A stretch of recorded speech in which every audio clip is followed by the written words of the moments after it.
નમસ્તે વિદ્યાર્થી મિત્રો, ઓનલાઈન લેક્ચર્સમાં બાળકો આપનું ફરી એકવાર હાર્દિક સ્વાગત છે।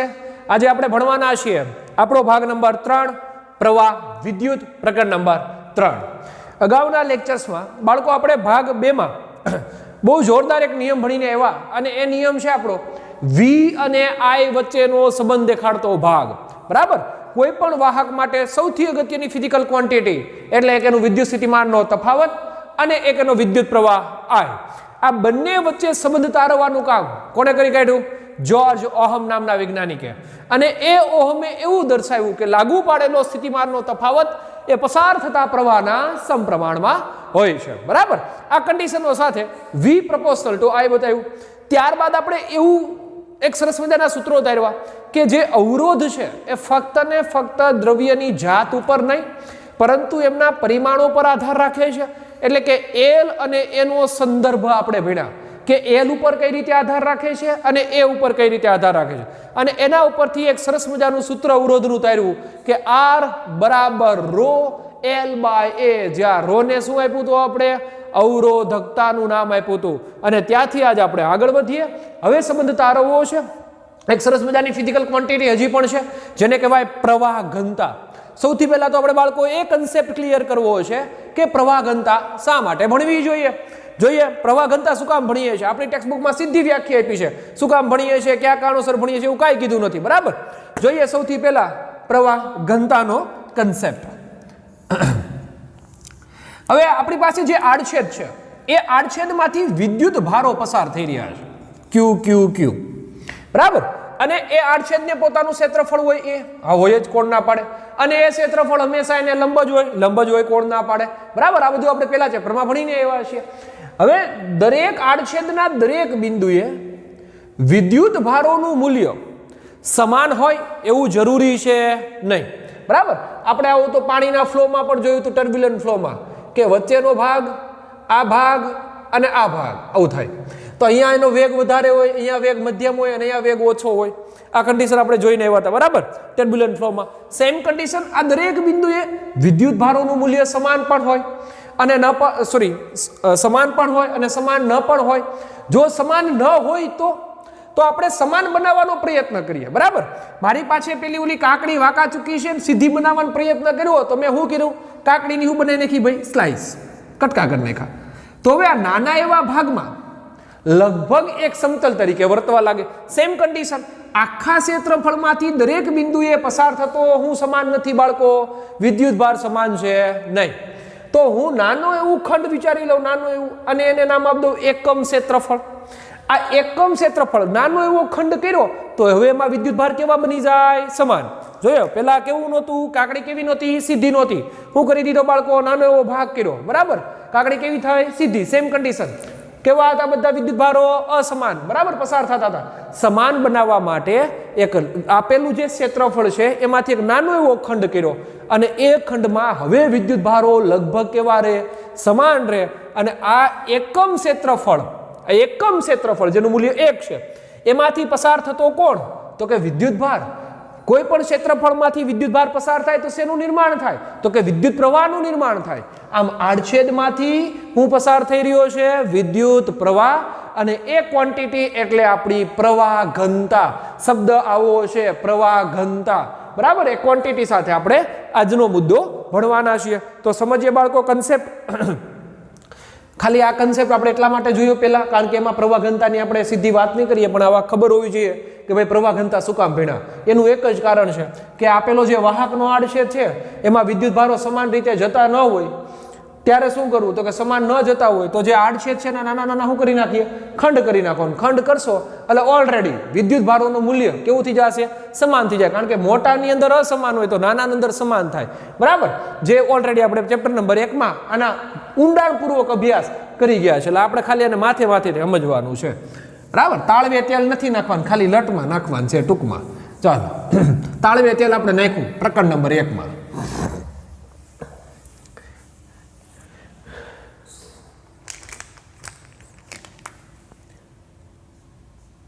ક્વેશ્ચન આપણો આવો થશે આજે કે પ્રવાહ ઘનતા જે અને વિદ્યુત ક્ષેત્ર E વચ્ચેનો સંબંધ તારવી તેમજ વાહકની વાહકતા વચ્ચે અને પ્રવાહ ઘનતા જે વચ્ચે હું તારવો સંબંધ. જો બોર્ડ આવું પૂછે તો આપને ખબર હોવી જોઈએ કે આ કયા ક્વેશ્ચન થી કેટલું લખવાનું છે. બરાબર. વિદ્યુત પ્રવાહ ઘનતા જે અને વિદ્યુત ક્ષેત્ર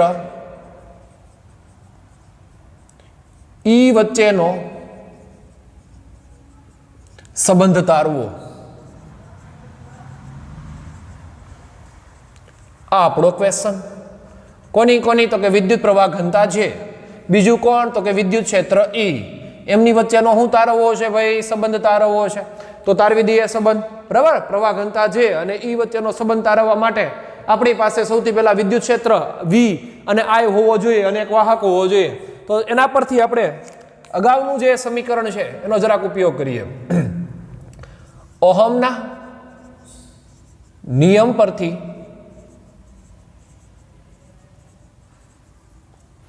વી બરાબર શું છે આપણી પાસે? તો કે IR અને નામ આપીએ સમીકરણ નંબર 1. બરાબર. વી બરાબર IR. જેની લંબાઈ L હોય, જેના આડછેદનું ક્ષેત્રફળ A હોય, એવા વાહકમાંથી I જેટલો હું પસાર થઈ રહ્યો છે, પ્રવાહ પસાર થઈ રહ્યો છે.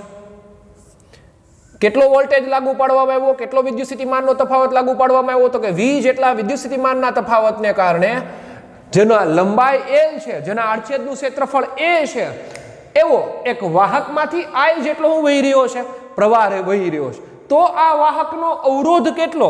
તો એના માટેની કન્ડિશન આપને ખબર છે. તેથી વાહકનો અવરોધ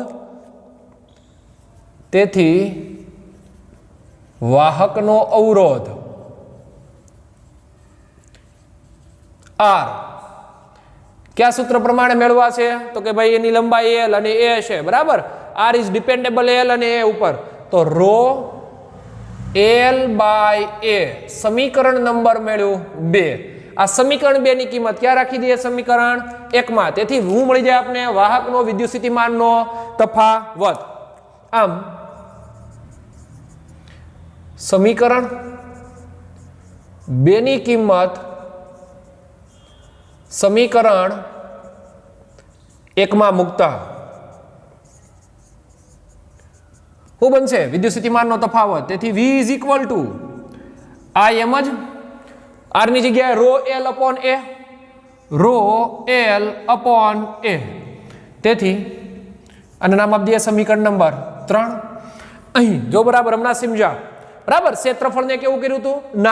નાનું ક્ષેત્રફળ એટલે કેવું ક્ષેત્રફળ કરવાનું? તો કે જેની વેલ્યુ 1 હોય. બરાબર. એક એકમ ક્ષેત્રફળ દીઠ એમાંથી હું પસાર થતા હતા પહેલા વિદ્યુત ભારો પસાર થતા હતા. અને જો કોઈ પણ ક્ષેત્રફળમાંથી બાળકો વિદ્યુત ભાર પસાર થાય, ક્ષેત્રફળને લંબ પસાર થતા વિદ્યુત ભારો એ વિદ્યુત પ્રવાહનું શું કરવાના છે?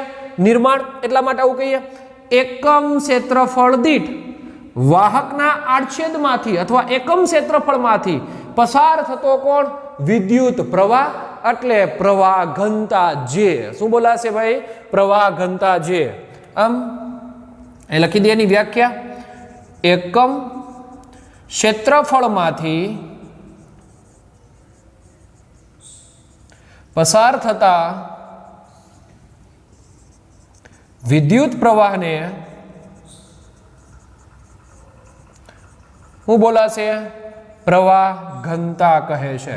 બરાબર. આમને આમે સમજીએ. 1 ના પાઇપમાંથી, 2 ના પાઇપમાંથી અને 4 ના પાઇપમાંથી જેના આડછેદનું ક્ષેત્રફળ 1 મીટર છે, જેના આડછેદનું ક્ષેત્રફળ 2 મીટર છે અને જેના આડછેદનું ક્ષેત્રફળ 4 મીટર છે, દરેકમાં પાણીનો જથ્થો કેવો આવે? અલગ અલગ. હું બદલાણું? ક્ષેત્રફળનું મૂલ્ય બદલાણું. પાણીનો પ્રવાહ તમે સમાન જ પસાર કરો છો. દાખલા તરીકે એક સાઈડથી હું 80 પાસ્કલ જેટલું પાણીના દબાણને ધક્કો મારું છું એ પાઇપમાં. બરાબર. એક પાઇપ કેટલાનો છે? તો કે 2 નો. એક પાઇપ 4 નો અને એક પાઇપ 8 નો છે. આમાંથી જે પાણીનો ફ્લો થઈ રહ્યો છે બાળકો, એનું દબાણ છે 80 પાસ્કલ જેટલું. અહીંયાથી કેટલો ધક્કો મારું છું? દબાણ આપું 80 પાસ્કલ જેટલું. તો આમાંથી મેક્સિમમ દૂર જશે, આમાં થોડુંક ઓછું દૂર થાય અને આમાં બિલકુલ ઓછું દૂર થાય. કારણ કે એનું હું મોટું થઈ ગયું? ક્ષેત્રફળ જેમ વધારશે એમ એનો પ્રવાહમાં પણ ફેરફાર થશે. પ્રવાહના મૂલ્યમાં નહીં પણ પ્રવાહના વેગમાં ફેરફાર થાય. તો કન્ડિશન પ્રમાણે એકમ ક્ષેત્રફળમાંથી અહીંયા પાણીનો પ્રવાહ પસાર થાય છે. તો આપણે પાણીની પણ કોને પસાર કરીએ છીએ? તો કે વિદ્યુત પ્રવાહને શું બોલાશે? પસાર થતા વિદ્યુત પ્રવાહને શું બોલાશે? પ્રવાહ ઘનતા. અને એને દેખાડાય અહીં લખીએ પ્રવાહ ઘનતાની સંજ્ઞા,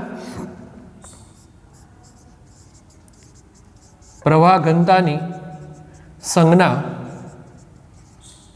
જે છે, બરાબર. અને તેનો એકમ શું થશે? એકમ તો કે એના સૂત્ર ઉપરથી જોઈએ તો એમ્પિયર પ્રતિ મીટર સ્ક્વેર.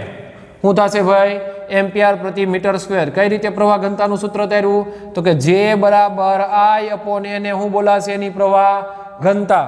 અને એનો એકમ થશે હમણાં જોયું એમ એમ્પિયર પ્રતિ મીટર સ્ક્વેર. તો એનું પારિમાણિક સૂત્ર શું થાય બાળકો? પારિમાણિક સૂત્ર મારે જોતું હોય તો એમ્પિયરનું તો એમ્પિયર જ રહે, કારણ કે તો મૂળભૂત ભૌતિક રાશિ છે. મીટર સ્ક્વેરનું L2 થઈ જાય તો પાછું થશે M0 L પણ કેવું? તો કે -2 ઉપર આવે તો T0 A1. આ થઈ ગયું આપણી પ્રવાહ ઘનતાનું પારિમાણિક સૂત્ર અને આ થઈ આપણા પ્રવાહ ઘનતાની વાત, બરાબર. હવે મારે સંબંધ કોની વચ્ચે તારવવો છે? તો કે પ્રવાહ ઘનતા અને મારો સંબંધ કોની વચ્ચે છે? વિદ્યુત ક્ષેત્ર વચ્ચેનો. તો સમીકરણ જરાક સમજીએ. આમાં V અપોન I અપોન એની જગ્યાએ હું રાખી દઉં જે. તેથી V બરાબર શું થશે ભાઈ? જે રો L. સમીકરણ નંબર કેટલામું મળ્યું? 4. હવે મારે એક એવો સંબંધ જોઈએ છે, બરાબર. મારે સંબંધ તારવવો છે પ્રવાહ ઘનતાની સાથે, તો આવી ગયું. હવે વિદ્યુત ક્ષેત્રનો વારો છે. તો વિદ્યુત ક્ષેત્ર લેવા માટે શું કરવું જોઈએ? તો પ્રકરણ નંબર 2 માં આપણે એવું ભણ્યા છીએ કે જો તમે વોલ્ટેજ આપો, વોલ્ટેજ એ બીજું કાંઈ નથી પણ એક વિદ્યુત સ્થિતિમાનનો તફાવત છે, અને વિદ્યુત સ્થિતિમાનના તફાવતને કારણે વિદ્યુત પ્રવાહ ઉત્પન્ન થાય છે. હવે વિદ્યુત પ્રવાહ ઉત્પન્ન કેમ થયો? એનું એક જ કારણ આપણે જોયું હતું કે ભાઈ જે વાહક છે એ વાહકમાં પેલા મુક્ત ઇલેક્ટ્રોનો હતા. જ્યારે તમે અહીંયા પોઝિટિવ અને નેગેટિવ વિદ્યુત ક્ષેત્ર આપો તો એ ગતિ કરવાના છે, નહીતર તો ગતિ કરતા નહીં, બરાબર. તો પોઝિટિવ અને નેગેટિવનું વિદ્યુત ક્ષેત્ર અને જો એ વાહકની લંબાઈ L હોય તો આપને વિદ્યુત સ્થિતિમાનનો તફાવત કેટલો મળે? તો પ્રકરણ નંબર 2 માં આપણે ભણીને એવા છીએ વોલ્ટેજ E અને એની લંબાઈ, વાહકની લંબાઈ વચ્ચેનો સંબંધ V બરાબર E અપોન L. જ્યાં L ની જગ્યાએ આપણે આવું સૂત્ર રાખતા હતા કે ભાઈ V બરાબર E અપોન D, બરાબર. જેને કહેતા હતા વિદ્યુત સ્થિતિમાન પ્રચલન. અને એને ઈથી વધારે જો આવું કહેતા હતા તો delta V is equal to minus delta E upon delta L. આ જે સમીકરણ હતું કે વિદ્યુત સ્થિતિમાન, ક્ષેત્ર અને લંબાઈ વાહકની વચ્ચેનો સંબંધ દેખાડતો આ સમીકરણ છે. જો આમાંથી હું V મારે જોતો હશે, કોણ જોતો હશે? સોરી, અહીંયા E હો, આવી સોરી, V મારે જોતો હશે તો ડેલ્ટા E ઇન્ટુ શું થશે? ડેલ્ટા L થશે. અહીંયા આપણું સમીકરણ જરાક આવું છે ભાઈ, E બરાબર V અપોન L, બરાબર. અને આમાં સમીકરણ શું વાપરતા હતા? E બરાબર V અપોન D. આ જે સમીકરણનો ઉપયોગ કરીએ છીએ એના ઉપરથી મારે શું તારવવું છે? તો કે વોલ્ટેજ. કારણ કે વોલ્ટેજની જો હું કિંમત રાખી દઉં તો મને એની વચ્ચેનો શું મળી જાય બાળકો? સંબંધ. જો વાહકની લંબાઈ L હોય અને વાહકને લાગુ પાડવામાં આવેલું વિદ્યુત ક્ષેત્ર કેટલું હોય? E જેટલું હોય. આપેલા વાહકની લંબાઈ L હોય અને તેમને લાગુ પાડવામાં આવેલું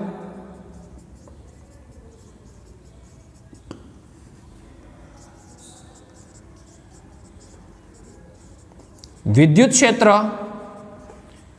E હોય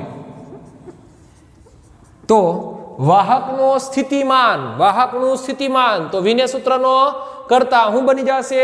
EL, બરાબર. તો વાહકનું સ્થિતિમાન, વાહકનું વિદ્યુત સ્થિતિમાન V બરાબર શું લખી શકાશે? તો કે EL. સમીકરણ નંબર 5, સમીકરણ 4 અને 5 ની ડાબી સાઈડ સમાન છે. શું કરી દઈએ ને? સરખાવી દઈએ ને. સરખાવ્યા ઉપરથી શું મળી જશે આપણે? આપણું સમીકરણ જે આપણે સંબંધ જોઈએ છે. આમ સમીકરણ 4 અને 5 ને સરખાવતા શું કામ આ બધું કર્યું છે? ભેજા મારી શું કામ કરી એટલી બધી ભાઈ? શું કામ લાવ્યા? આપણી પાસે સમીકરણ છે પણ મારે સંબંધ જોઈએ છે કોની વચ્ચે બાળકો? જે. તો પેલા જે લાવવો પડે. તો જે કઈ રીતે લાવ્યા? તો કે જે લાવવા માટે બીજું કાંઈ જ નથી, ઓહમનો નિયમ છે અને એમાં ઓલી આર ની કિંમત મૂકી. જે I અપોન A શું છે? તો કે પ્રવાહ ઘનતા જે સંબંધ આવી ગયો.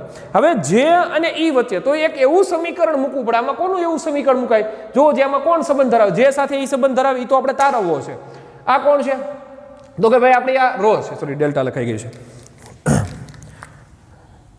આપણી કોણ છે? રો. બરાબર. તો આ જે રો છે એની ઈ વચ્ચે કઈ સંબંધ નથી, લેન્થ અને ઈ વચ્ચે પણ કઈ સંબંધ નથી. એક એવું સમીકરણ, આ ચાર રાશિઓમાંથી આને ઈ સાથે સંબંધ છે અને એને ઈ સાથે સંબંધ છે, એટલે એની હારે આપણે વાત કરવી પડે. એટલા માટે આપણે ઈ અને એલ નો કન્સેપ્ટ લીધો. બરાબર. માટે સરખાવી દઈએ તો શું થશે? જુઓ જી, જે રો એલ, સોરી ડેલ્ટા થઈ જાય છે ભાઈ, સોરી, શું બની જશે? EL જે રો એલ, સામસામેથી LL કેન્સલ, તો સંબંધ મને મળ્યો E ઇઝ ઇક્વલ ટુ જે રો. આ મળી ગયો સંબંધ. કોની વચ્ચે? તો કે વિદ્યુત ક્ષેત્ર અને આપણી પ્રવાહ ઘનતા વચ્ચેનો સંબંધ. શું છે સંબંધ? તો કે E બરાબર જે ઇન્ટુ રો. બરાબર. આ થઈ ગયો આપણો સંબંધ. હવે આપણે સંબંધ તારવવાનો છે.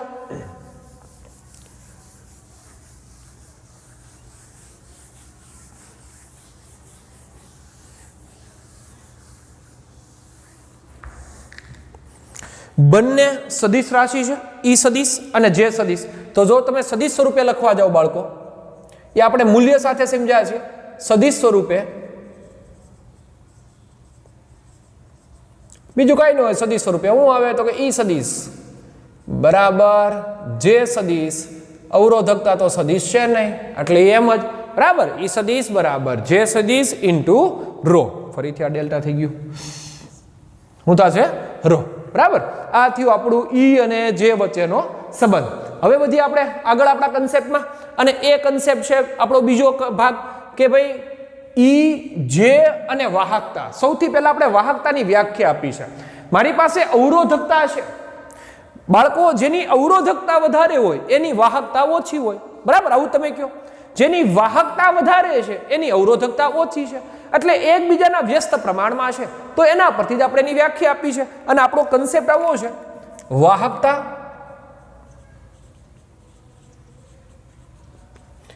ઈ અને જે વચ્ચેનો સંબંધ. તો સૌથી પહેલા તો આપણે વાહકતાની શું આપવી પડશે? વ્યાખ્યા આપવી પડે. અને એ વાહકતાની વ્યાખ્યા હું લખશો? તો કે જો જેની વાહકતા વધારે એની અવરોધકતા ઓછી, જેની અવરોધકતા વધારે એની વાહકતા ઓછી, એટલે એકબીજાના વ્યસ્ત પ્રમાણમાં છે. તો ટૂંકું ને ટચ અવરોધકતાના વ્યસ્તને જે તે વાહકની શું બોલાય? વાહકતા. અવરોધકતાના વ્યસ્તને જે તે વાહકની વાહકતા કહે છે, જેને દેખાડાય સિગ્મા વડે. બરાબર. વાહકતા કહે છે. આમ સિગ્મા બરાબર શું લખીએ ગાય બાળકો? તો કે સિગ્મા બરાબર બીજું કાંઈ નહીં પણ 1/ρ લખીએ ગાય. શું લખીએ ગાય? 1/ρ. અને એકમ શું થાય? તો કે રો નો એકમ આપને આવડે, ઓહમ ઇન્ટુ મીટર. તો ઉપર જાય તો શું થઈ જશે? આ તો કે ઓહમની -1 મીટરની -1. આ થઈ ગઈ આપણી અવરોધકતાનું એકમ, સોરી વાહકતાનો એકમ. આના ઉપરથી તમે એનું પારિમાણિક સૂત્ર સરળતાથી બનાવી શકો. લાસ્ટ લેક્ચર્સમાં આપણે સિગ્માનું મીન્સ કે આપણી જે સોરી રો અવરોધકતાનું હું તારવી દીધું છે પારિમાણિક સૂત્ર, અને એ પારિમાણિક સૂત્ર ઉપરથી આના સૂત્રમાં ખાલી -1 ઘાતોનો ફેરફાર કરવાનો છે. બરાબર. ચાલો હવે આપણે એનો સંબંધ તારવી દઈએ. બે વચ્ચે કોની કોની સંબંધ છે? ઈ રો, સોરી ઈ સિગ્મા અને જે વચ્ચેનો હું તારવવો છે મારે સંબંધ. તો મારે જો સિગ્મા સાથેની કન્ડિશન આલવી હોય તો 1/ρ ની કિંમત રાખી દઉં. રો ને સૂત્રનો કરતા બનાવું તો હું થઈ જશે ઈ ના છેદમાં જે. ઈ ના છેદમાં જે, તો જે ક્યાં આવશે? ઉપર. એટલે આવું થઈ જશે. જુઓ જી, સિગ્મા ઇઝ ઇક્વલ ટુ અહીંયા રો ને સૂત્રનો કરતા બનાવી દો તો આવું થઈ જશે 1 ના છેદમાં રો છેદમાં છે ઈ ના છેદમાં જે આવશે. ઈ ના છેદમાં જે, જે પણ છેદનો છેદ ક્યાં આવી જશે બાળકો? અંશમાં. તેથી જે ઉપર આવશે. આમ સંબંધ તૈયાર થયો તો કે જે બરાબર સિગ્મા ઈ. લ્યો આ થઈ ગયો આપણો કન્સેપ્ટ જે આપણે અધૂરો છોડ્યો તો ઓહમના નિયમમાં. કોની વચ્ચેનો સંબંધ આવ્યો? પ્રવાહ ઘનતા. બીજું કોણ છે આપણી પાસે? વાહકતા. અને ત્રીજું કોણ છે તો કે વિદ્યુત ક્ષેત્ર. ચાલો હવે આપણે નેક્સ્ટ કન્સેપ્ટ ભણવાનો છે. આપણો સરસ મજાનો ટોપિક છે ઇલેક્ટ્રોનનો ડ્રિફ્ટ વેગ અને અવરોધકતાનું ઉદ્ગમ. જોઈએ ઇલેક્ટ્રોનનો ડ્રિફ્ટ વેગ અને અવરોધકતાનું ઉદ્ગમ.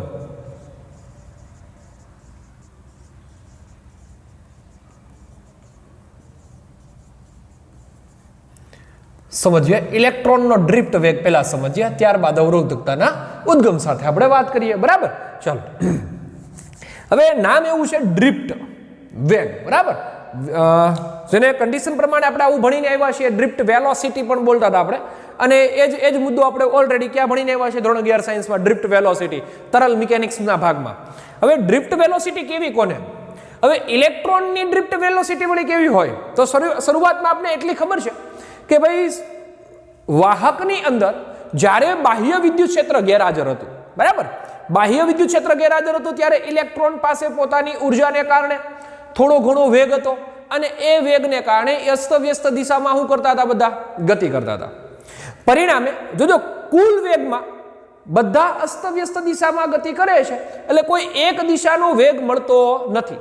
જો તમે સરેરાશ લેવા જાઓ બધા ઇલેક્ટ્રોનની તો કેવી મળશે? 0. એનું રીઝન બધા પાસે વેગ સમાન હોય પણ દિશા અલગ હોય તો વેગ એ સદિશ રાશિ છે ભાઈ, તો એમાં દિશાનું મૂલ્ય પણ ગણવું પડે. દાખલા તરીકે એક 5 કિલોમીટર પ્રતિ કલાકની ઝડપે પશ્ચિમ બાજુ જઈ રહ્યો છે અને 5 કિલોમીટર પ્રતિ કલાકની ઝડપે પૂર્વ બાજુ જઈ રહ્યો છે અને આ બેયના વેગની સરેરાશ લેવી હોય બાળકો તો કન્ડિશન પ્રમાણે મારે દિશા સાથે હાલવી પડે. તો બે એકબીજાની વિરુદ્ધ દિશામાં, તો કુલ વેગ કેવો મળી જાય મને? એની સરેરાશ કેવી મળે? 0. આ એ જ કન્સેપ્ટ છે. હવે જ્યારે તમે બાહ્ય ક્ષેત્ર આપો એટલે બધા જે અસ્તવ્યસ્ત દિશામાં ગતિ કરતા ઇલેક્ટ્રોન હવે બાહ્ય ક્ષેત્રની દિશામાં ગતિ કરવા લાગે. પેલા જે ઉર્જા હતી એ જ ઉર્જા સાથે ના રે ભાઈ, કારણ કે બાહ્ય ક્ષેત્ર થયું. જુઓ લાલચ, બરાબર. બાહ્ય ક્ષેત્ર હશે એટલે શું થશે ફાયદો? કે બાહ્ય ક્ષેત્ર હશે એટલે એક તો એનો વેગ વધે, કારણ કે જેમ ધન બાજુ જાય ઇલેક્ટ્રોન એમ આકર્ષણ વધારે એટલે ગતિ પ્રવેગિત બને. તો વેગ સમાન રહેશે નહીં, અને વેગ સમાન નહીં રહે એટલે બે વેગ વચ્ચે થોડો ઘણો તફાવત પડે. જ્યારે બાહ્ય ક્ષેત્ર ગેરહાજર હતું ત્યારે પણ અને જ્યારે બાહ્ય ક્ષેત્ર હાજર હતું ત્યારે પણ આ બે વેગ વચ્ચે શું મળે? થોડો ઘણો તફાવત પડે. અને એ તફાવત એટલે ડ્રિફ્ટ વેગ. બહુ સિમ્પલ રીતે હવે આપણે બે ઉદાહરણ વડે સમજી લઈએ ડ્રિફ્ટ વેગને. એક ભરી બજારમાં તમે કોઈ વસ્તુ લેવા જઈ રહ્યા છો બાળકો, અને અત્યારે તમારા પર કોઈ પણ ક્ષેત્રની હાજરી છે જ નહીં. ઇનકેસ કોઈ પણનું ક્ષેત્ર છે જ નહીં, બરાબર. શાંતિથી તમે થોડીક વારથી આ દુકાને માલ સામાન લો, થોડીક વાર પેલી દુકાને જાઓ છો, થોડીક વાર આ દુકાને જાઓ છો, આમ જાઓ, આખા બજારમાં ઘૂમો છો. અંતે તમારો વેગ કેવો બની ગયો? 0. કારણ કે તમે બજારની અંદર જ છો, બરાબર. 500 ફૂટની જે બજાર છે એમાં બજારની બહાર નથી નીકળ્યા કે બજારના પેલા છેડે પણ બહાર નીકળ્યા નથી. તમે બજારની આ દુકાનેથી આ દુકાને એટલે તમારું જે સ્થાન છે ફક્ત બજારની અંદરના ભાગમાં જે 500 મીટરનો એરિયો છે એમાં જ છે. ઇન કેસ તમારી પાછળ એક કૂતરું પાછળ દોડ્યું તો હવે બજારની બહાર નીકળશો ને? કેટલા સમાન વ્યક્તિ જે પેલા કૂતરું નહોતું ત્યારે તમે જે મોજથી આટા મારતા એ પ્રમાણે ના રે ભાઈ, ક્યારે એવું ન થાય. મેક્સિમમ વ્યક્તિ ક્યાં નીકળી જવાના છે? બહાર નીકળી જવાના. અને મેક્સિમમ વેગ પહેલાનો વેગ જ્યારે કાંઈ હાજર નહોતું ત્યારે કાંઈક વેગ હતો જ, કોણ ના પડે છે. અને ત્યારબાદ કૂતરું પાછળ દોડ્યું ત્યારે પણ વેગ હતો, હા હતો જ, કોણ ના પડે. પણ બે વેગ વચ્ચે જે તફાવત છે ને બાળકો એ થાય ડ્રિફ્ટ, બરાબર. એને કહેવાય ડ્રિફ્ટ વેલોસિટી. હવે ઘરના ઉદાહરણ વડે સમજીએ. બે ભાઈઓ છે અને ઘરની અંદર રમી રહ્યા છે, સોફા બધું આમ થોડુંક અસ્તવ્યસ્ત પડ્યું છે, બરાબર. અને અત્યારે એ બધા અસ્તવ્યસ્તની અંદર પોતે રમે છે, બેટ દડે કે ક્રિકેટ કે કોઈ બીજી કોઈ રમતી અંદર રમી રહ્યા છે. બધા પાસે જે વેગ છે બંને બાળકો પાસે અત્યારે અસ્તવ્યસ્ત દિશામાં હશે ચારે બાજુ આમ, બરાબર. બારણું બંધ છે, અચાનક ડોરબેલ વાગ્યો અને એને ખબર છે કે એના પપ્પાએ સાથ પાડ્યો છે અને પપ્પાએ એમ કીધું દ્રાક્ષ ખાવી હોય તો લઈ જાઓ. તો હવે બંને ભાઈઓ કોના તરફ ગતિ કરવાના છે? તો કે પેલા ડોરબેલ પડ્યો મીન્સ કે બારણા બાજુ ગતિ કરશે. બીજું અસ્તવ્યસ્ત પડેલી વસ્તુ એના ઠોકરે પણ આવે એટલે એની સાથે અથડાતા એ કોના તરફ સતત ગતિ કરે તો લા બાર બાજુ. જેમ જેમ બારણા બાજુ આવે એમ એમ એમ એના વેગમાં શું થશે? વધારો થાય. પેલાનો વેગ જ્યારે કાંઈ હતું જ નહીં, બારણે કોઈ હતું જ નહીં, ત્યારે પણ વેગ હતો, પણ અંદર ને અંદર હતા, અસ્તવ્યસ્ત દિશામાં ઘૂમતા હતા.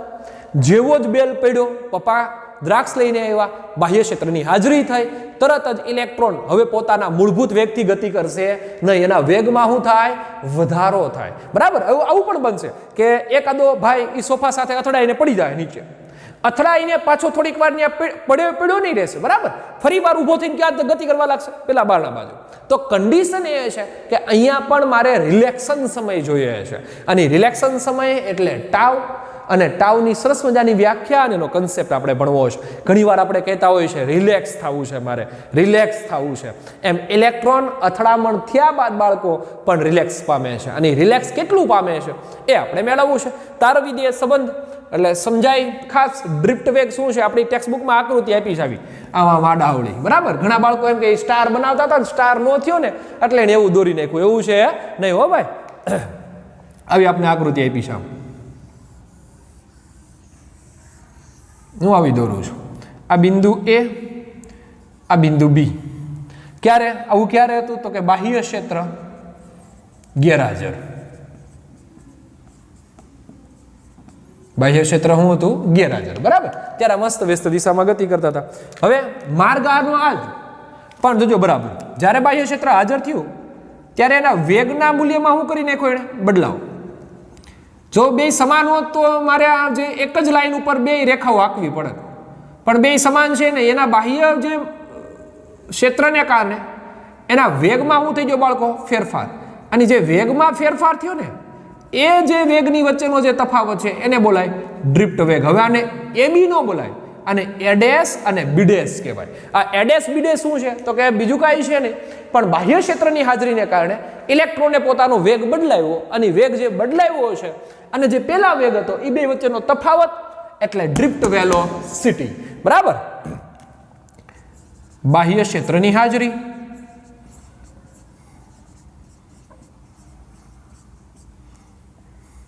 એટલે ઘણી વાર આવું થાય, ગામમાં વરઘોડો નીકળે એટલે નાની છોકરીઓ બાને ક્યાં ખેંચીને લઈ જાય? વરઘોડા પાસે. બરાબર. જેમ જેમ વરઘોડો દૂર થાય, છોકરીને જોવાની ઈચ્છા થાય, બાને ઢવડે જાય ને, એનું રીઝન બાના વેગમાં વધારો કરે છે. બાપાએ પહેલાય વેગ તો હતો જ, ઘરની અંદર આમ ત્યાં માટા મારતા જ હતા, પણ હવે એક દિશામાં ગતિ કરવા લાગ્યા, કારણ કે કોણ હાજર આવી ગયું? બાહ્ય ક્ષેત્ર હાજર આવી ગયું. તો આ થયો આપણું ડ્રિફ્ટ વેગની સામાન્ય આકૃતિ. હવે જોતા જઈએ, સમજતા જઈએ, અને સરસ મજાના શું તારવતા જઈએ? સૂત્રો તારવતા જઈએ. ચાલો. જ્યારે વાહકમાં વિદ્યુત ક્ષેત્રની બાહ્ય વિદ્યુત ક્ષેત્ર, આવો શબ્દ રાખવો પડે ભાઈ. વાહકમાં બાહ્ય વિદ્યુત ક્ષેત્રની ગેરહાજરી હોય ત્યારે ઇલેક્ટ્રોન પણ કેવા? તો કે મુક્ત. હો ભાઈ, હવે ઘડી ઘડી વાત જ નહીં કરવાની કે ભાઈ મુક્ત ઇલેક્ટ્રોન, કારણ કે આખો વિદ્યુત પ્રવાહ નામના ચેપ્ટરમાં વાત શેની કરવાની છે? તો કે મુક્ત વિદ્યુત ભારોની જ વાત કરવાની છે. તો ઘણું ઘડી ઘડી લખાય મુક્ત વિદ્યુત ભારો, મુક્ત વિદ્યુત ભારો. ઓલરેડી બંધનમાં તો છે નહીં. બરાબર. ત્યારે ઇલેક્ટ્રોન મુક્ત હોય એ જ ગતિ કરે, ટૂંકું ટચ, સમજી જાઓ. ત્યારે ઇલેક્ટ્રોન એ વાહકમાં અસ્તવ્યસ્ત દિશામાં ગતિ કરે. હવે જે અસ્તવ્યસ્ત દિશામાં ગતિ કરતા હોય ભાઈ, એની મંજિલ સુધી પહોંચી ન શકે, અને મંજિલ સુધી ન પહોંચે એટલે એવું કહેવાય ને કે ભાઈ જ્યાં હતા ત્યાં ને ત્યાં છીએ. એટલે વેગમાં વધારો નથી થયો, વેગમાં ઘટાડો નથી થયો, સરેરાશ વેગ કેવી બની જાય? 0. પરિણામે અસ્તવ્યસ્ત દિશામાં ગતિ કરતા હોવાથી એની જે સરેરાશ વેગ છે, બધા જ ઇલેક્ટ્રોનની સરેરાશ વેગ છે, કોઈ એકની સરેરાશ નહીં, બધા જ ઇલેક્ટ્રોનની સરેરાશ વેગ કેવો બની જશે? 0. એટલા માટે કેટલા ઇલેક્ટ્રોન છે વાહકની અંદર? મને તો કાંઈ ખબર નથી, તો ધારી લઈએ. ધારો કે વાહકમાં n જેટલા ઇલેક્ટ્રોન છે, કેપિટલ N જેટલા ઇલેક્ટ્રોનનો સરેરાશ વેગ કેવો બનશે? 0 થાય. ક્યારે ભાઈ? જ્યારે હું નથી, તો કે ભાઈ હું નથી ભાઈ, બાહ્ય ક્ષેત્ર છે નહીં. જોજો સમજે બરાબર.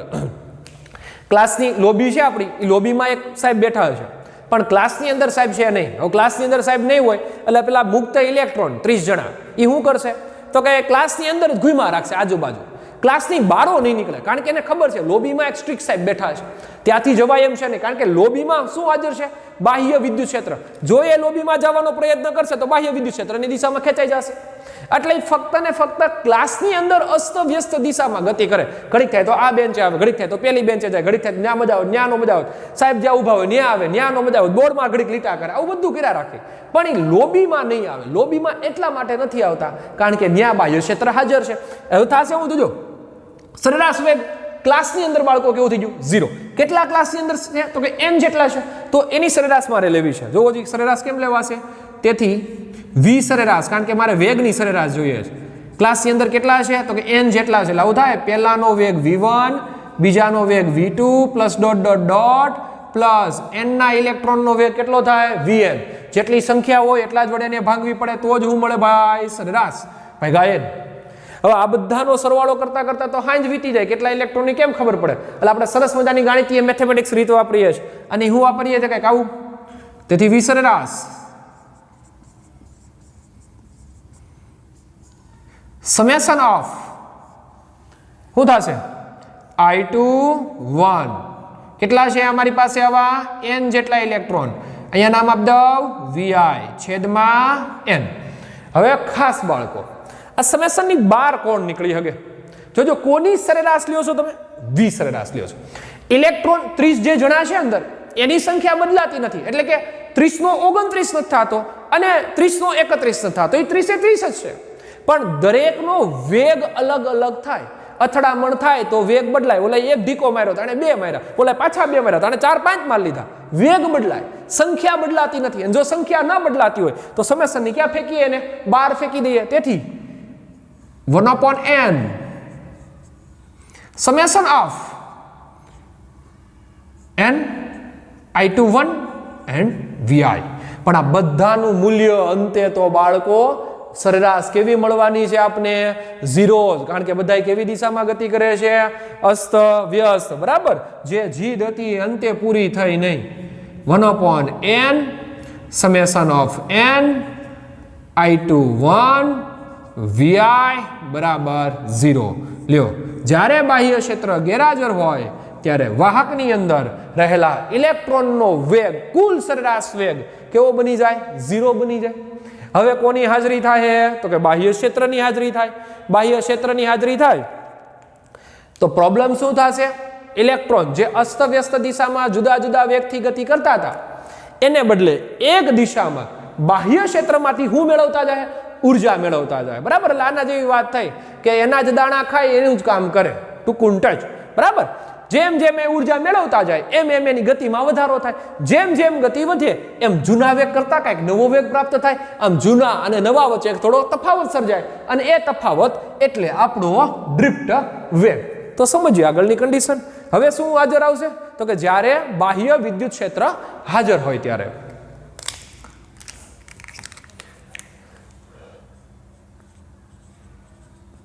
જ્યારે બાહ્ય વિદ્યુત ક્ષેત્રની હાજરી હોય ત્યારે અચાનક તોફાન વધી ગયા ભાઈ બહુ જ ક્લાસની અંદર, તો હવે લોબીના સાહેબ ક્યાં આવશે? ક્લાસમાં ને. બાળકો શું કરશે? અસ્તવ્યસ્ત દિશામાં ગતિ કરે? ના રે ભાઈ, બધા સીધા બેસવાના છે. અને સાહેબે એવી જાહેરાત કરી કે કોને કોને ચોકલેટ ખાવી છે, ચોકલેટનો ઢગલો ટેબલ ઉપર કર્યો. તો ઇલેક્ટ્રોન બધા ક્યાં આવશે? ચોકલેટ બાજુ. તો પેલી બેન્ચ વાળો તો હબ લઈ લેવાનો.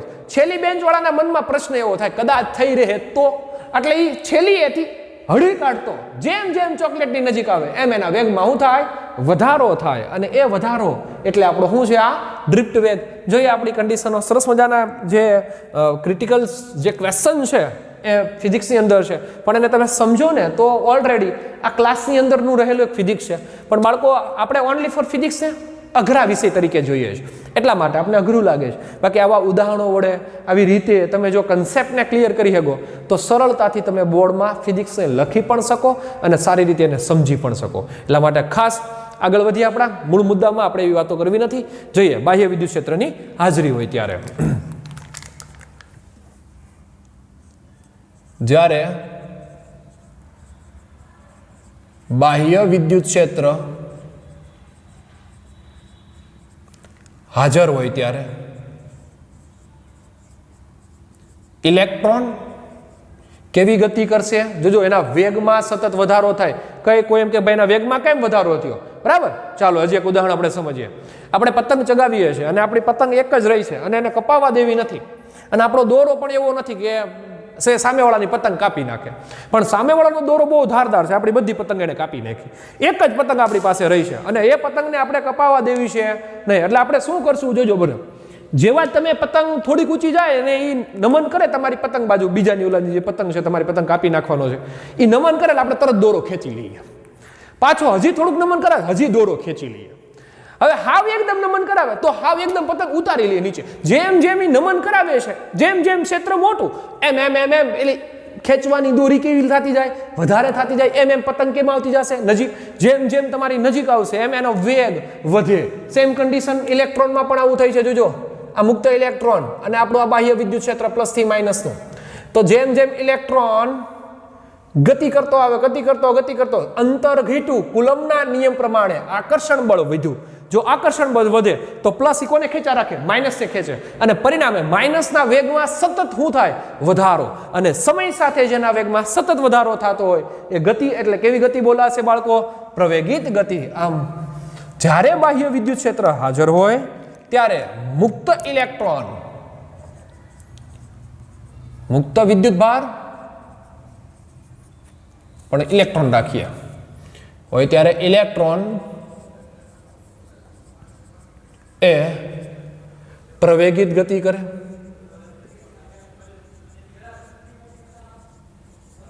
કેવી ગતિ કરશે? પ્રવેગિત. બરાબર, પણ પ્રવેગિત ગતિ કરે એ તો બરાબર છે, પણ મારે વેગ જોઈએ છે, પ્રવેગ નહીં. ભાઈ તમે પ્રવેગ તો મેળવી લ્યો, પ્રવેગ ઉપરથી વેગ તો મળી જાય, કારણ કે સરસ મજાના સૂત્રો હશે. કારણ કે જો વેગ હશે તો પ્રવેગ હોય, સ્થાનાંતર હોય તો વેગ હોય, વેગ હોય તો પ્રવેગ હોય. તો પ્રવેગ મળી જાય પછી તો બધી વાત મળી જાય. કારણ કે એના બાપાને ગોતતો હોય તો એનો છોકરો મળી જાય, એના બાપા ક્યાં છે ખબર પડી જવાની છે, તો મેળવી લીધો. પ્રવેગ જોઈએ કઈ રીતે મેળવાશે. હવે પ્રવેગિત ગતિ કરે એટલે જરાક એની આકૃતિ આપણે દોરી લઈએ અને સમજી લઈએ.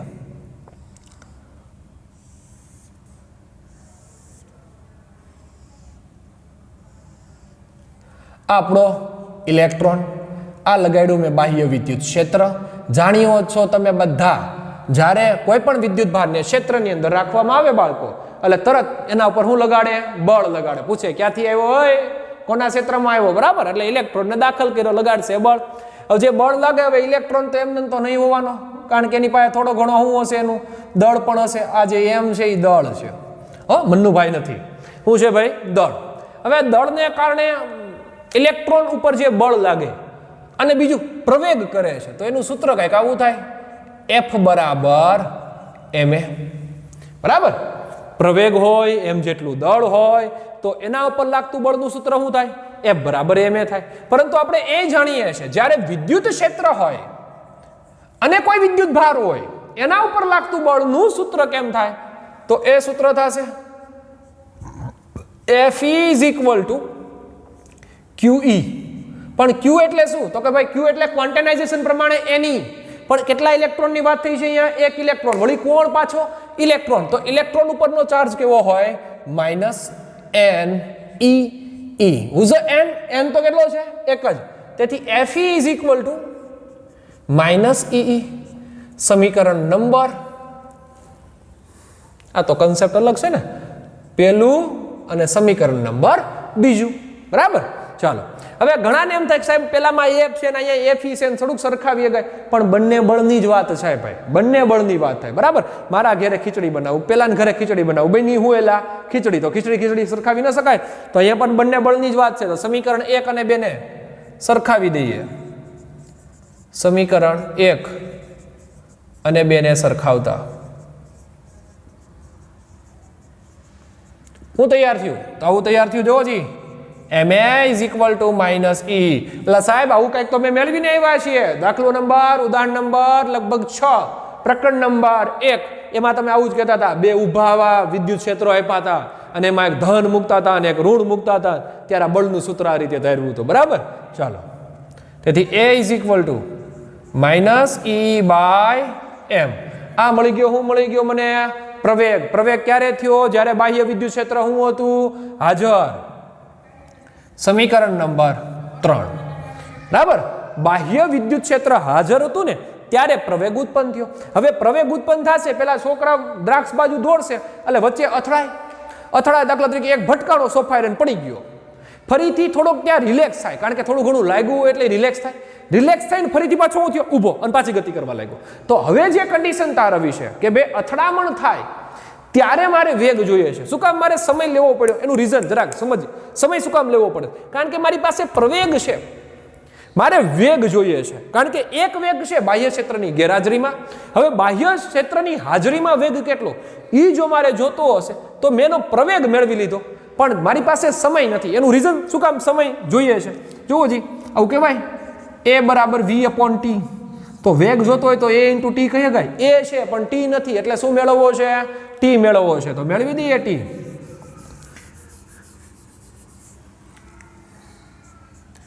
જ્યારે વાહકને બાહ્ય વિદ્યુત ક્ષેત્રમાં રાખવામાં આવે ત્યારે બાહ્ય વિદ્યુત ક્ષેત્રમાં શું કરવામાં આવે? રાખવામાં આવે ત્યારે મુક્ત ઇલેક્ટ્રોન કોની એરે અથડાય? પેલા તો પેલા જડિત આયનો હતા ને, જે ધન આયનો, એની સાથે શું થાય? અથડાય. હવે અથડાય એટલે તરત પાછો દોડવા ન મળે, થોડોક રિલેક્સ થાય. બરાબર. સેમ કન્ડિશન તમે લુવાર હોય કે જૂના પિક્ચરમાં જોયું, અત્યારના લુવાર તો બહુ આધુનિક થઈ ગયા. લુવાર હોય એ ઓલા હથોડાને ટીપતા હોય આમ ધમ, પાછો થોડોક શું થાય? રિલેક્સ. પાછો શું કરે? બળ ધમ. જે રિલેક્સ થાય, એકવાર અથડામણ થાય પછી પાછી બીજી વાર અથડામણ થાય, એની વચ્ચે જે થોડોક સમય લે છે, અને સમય એટલે રિલેક્સ થાય.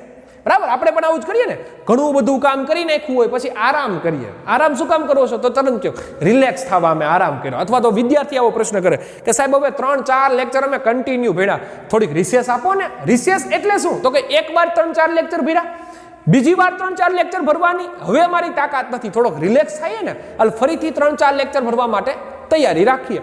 તો કન્સેપ્ટ એ છે કે અહીંયા પણ એવું થાય, બાહ્ય વિદ્યુત ક્ષેત્ર જ્યારે રાખવામાં આવે ત્યારે ઇલેક્ટ્રોન આ જડિત આયન સાથે અથડાય બાદ ફરીથી પોતાના વેગમાં જે વેગ છે એવું જ રહે, પણ થોડોક રિલેક્સ થાય અને પછી કોની હાજરીમાં જશે? પેલા બાહ્ય વિદ્યુત ક્ષેત્રની હાજરીમાં ગતિ કરવા લાગશે, ફરીથી પાછો બીજા સાથે અથડાશે.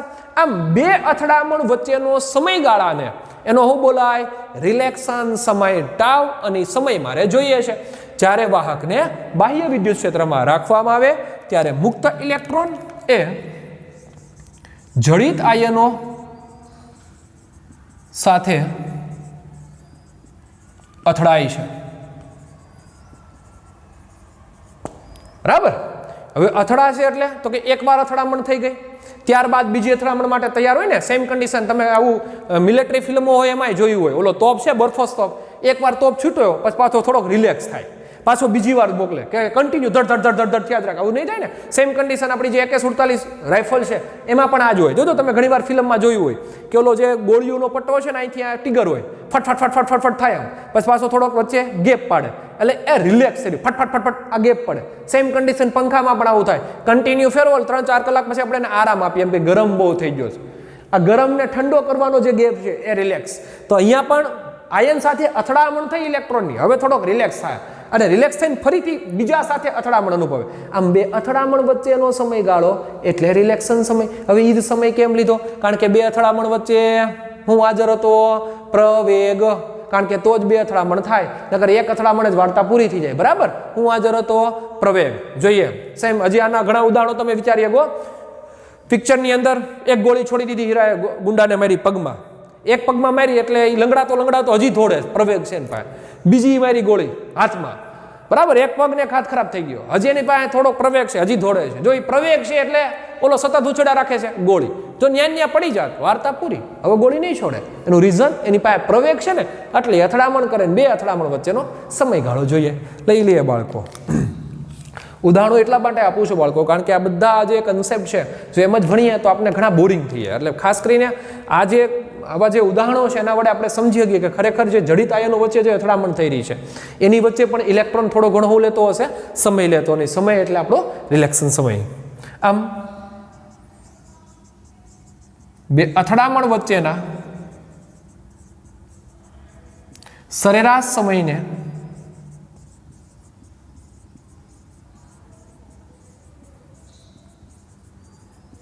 રિલેક્શન સમય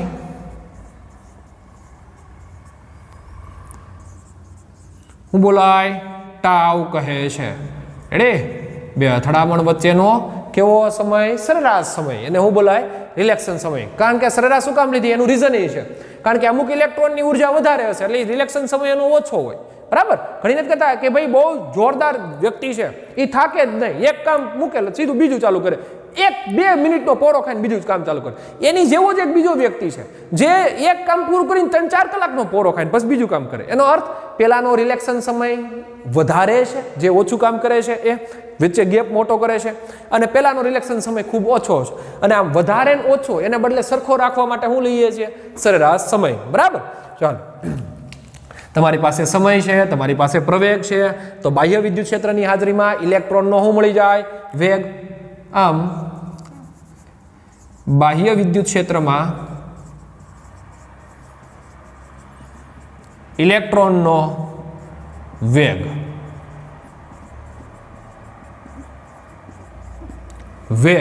ઇલેક્ટ્રોનનો વેગ. બરાબર? બાહ્ય વિદ્યુત ક્ષેત્રમાં ઇલેક્ટ્રોનનો વેગ v ઇઝ ઇક્વલ ટુ શું થશે? a into tau. ટાવ એ શું છે? તો કે સમય. બરાબર? જેને રિલેક્શન સમય કહેવાય. સીધું જે સમીકરણ તૈયાર છે, ટેક્સ્ટ બુક પ્રમાણે હાલતો નથી. આમ બાહ્ય વિદ્યુત ક્ષેત્રમાં ઇલેક્ટ્રોનનો વેગ v બરાબર શું થશે? a into T. જ્યાં એને હું મૂકી દઉં સમીકરણ, તેથી v ઇઝ ઇક્વલ ટુ અને હું મેળવું તો કે minus E by M into tau. અને જ્યારે બાહ્ય વિદ્યુત ક્ષેત્ર હોય ત્યારે સોજો બરાબર સમજીએ, જ્યારે બાહ્ય વિદ્યુત ક્ષેત્ર હાજર હોય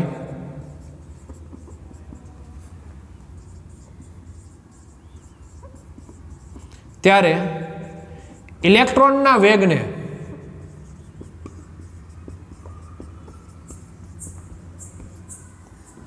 શું બોલાય? ડ્રિફ્ટ વેગ, જેને કહેવાય વીડી. શું બોલાશે? વીડી. બરાબર? વોલ્યુમ ડાન્સ નહીં હો ભાઈ, વીડી. વીડી એટલે વેલોસિટી ઓફ ડ્રિફ્ટ. બરાબર? કોની હાજરીમાં થાય બધું? બાહ્ય વિદ્યુત ક્ષેત્રની હાજરીમાં જ હોય. અને બાહ્ય વિદ્યુત ક્ષેત્ર એવું જ હોય જેના ઉપર એ આકર્ષિત થવો હોવો જોઈએ, તો જ એના વેગમાં વધારો થાય. અને એ વેગ છે એને શું બોલાય? ડ્રિફ્ટ વેગ, વીડી કહેવાય. આમ વીડીનું સમીકરણ હું તારવી શકાય બાળકો? તો કે વીડીનું સમીકરણ તમે આવું તારવી શકો કે VD is equal to minus E by M into tau. તો આ મળી ગયો સંબંધ. જો આવો પરીક્ષામાં પૂછાય તો આપણે આવડવું જોઈએ. ડ્રિફ્ટ વેગ અને રિલેક્શન સમય ટાવ વચ્ચેનો સંબંધ તારવો, તો આટલું આપણે એમાં લખવું પડે. લ્યો, ટેક્સ્ટ બુકમાં કઈ રીતે તારવી દીધું છે? તો કે હવે અંતે આવું થાય, જોજો ટેક્સ્ટ બુકમાં એમ કીધું આ થિયરી આમ જ, પછી એમ કીધું છે કે કુલ વેગ એટલે તો કે બાહ્ય ક્ષેત્ર ગેરહાજર હોય ત્યારે અને બાહ્ય ક્ષેત્ર હાજર હોય ત્યારે તો શું થાય? તો કે v is equal two v બાહ્ય પ્લસ v બાહ્ય ગેરહાજર. બાહ્ય ગેરહાજરમાં વેગ તો કેવો થઈ જાય? 0. તો અંતે સમીકરણ આનું આ જ રહે, આપણે સીધું ઠોકી દીધું. બરાબર? તો આ થયો આપણો કન્સેપ્ટ વીડી અને ટાઉ વચ્ચેનો સંબંધ. હવે પછીના નેક્સ્ટ લેક્ચર્સમાં વાત કરવાની છે અવરોધકતાનું ઉદ્ગમ. સાહેબ અવરોધ આવ્યો ક્યાંથી? બરાબર? અવરોધ હોય કેવો? અને અવરોધ તો ઠીક, એ તો સમજી લીધા ઓહમના નિયમ પ્રમાણે. આ અવરોધકતા છે શું? અને એ કન્સેપ્ટ ભણવાનો છે આપણે નેક્સ્ટ લેક્ચરમાં, જેમાં આપણે સંબંધ તારવવાના છીએ જે અને ટાઉ વચ્ચેના સંબંધો, પછી સિગ્મા અને ટાઉ વચ્ચેના મીન્સ કે આપણી વાહકતા છે એના વચ્ચેના સંબંધો, અને ત્યારબાદ આપણે વાત કરવાની છે મોબિલિટી. બરાબર? જે આપણો કન્સેપ્ટ છે. ત્યાં સુધી આપણા ક્વેશ્ચન સાથે સંલગ્નિત રહેશું. અસ્તુ.